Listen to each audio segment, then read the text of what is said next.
The American Revolution was a civil war. Residents of Connecticut disagreed, sometimes violently, about whether to stay loyal to the British king or to fight for independence. Listen to what some Connecticut people said about this turbulent time. We overtook the enemy just as they were entering the meadow. I singled out a man and took aim directly between his shoulders. He was a good mark, being a broad-shouldered fellow. What became of him, I know not. The fire and smoke hid him from my sight. I saw several of the men roast their old shoes and eat them, and I was afterwards informed that some of the officers killed and ate a favorite little dog that belonged to one of them. After the British troops had left, I went to find one of my messmates to whom I had lent my canteen in the morning.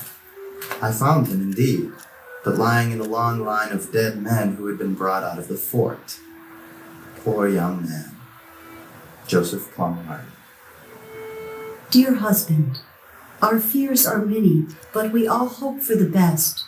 My heart aches for you, and our son says he wants Daddy should come home. Our corn looks well, and our work goes on. Lois Peters. Dearest wife, we are now advancing toward the enemy. When I shall be able to write to you again, I know not. We are in the hands of God. Your affectionate husband till death, Nathan Peters. One of the most famous statements about the American Revolution was made by a Connecticut resident. I only regret that I have but one life to lose for my country. Nathan Hale. The Patriot Army included black men, both free and enslaved.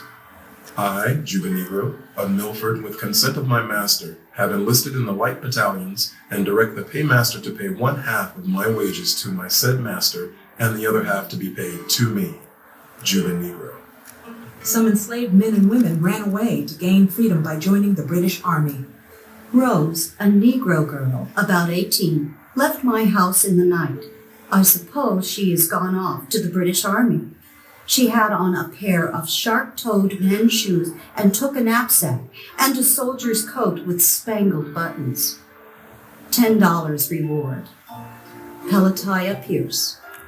The Patriot Army also included Native Americans. The Scotticook, our tribe, once numbered 100 warriors, many of whom enlisted and joined the Revolutionary Army. Some were killed, others sickened and died, and the survivors never all returned.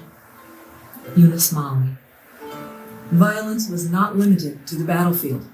For my telling my church not to take up arms, the Sons of Liberty have almost killed one of my people, tarred and feathered another two, and destroyed my windows, crying, "Down with the church!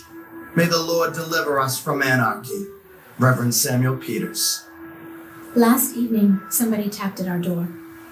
Thinking no harm, I opened it.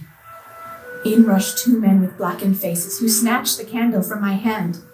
They were well armed, each with a gun and pistol. They rushed into Papa's bedroom. One cocked his gun at Papa's breast and cried, "You are a dead man."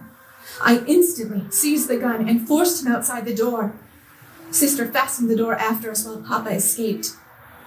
Prudence Punderson. I have been hunted as a common criminal in the very country that gave me birth, merely for asserting the rights of the British Constitution. Joel Stone.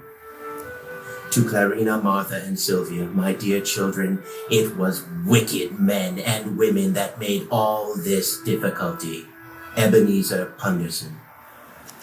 After years of fighting and sacrifice on both sides, the British surrendered to the Americans, and many Connecticut loyalists fled to Canada.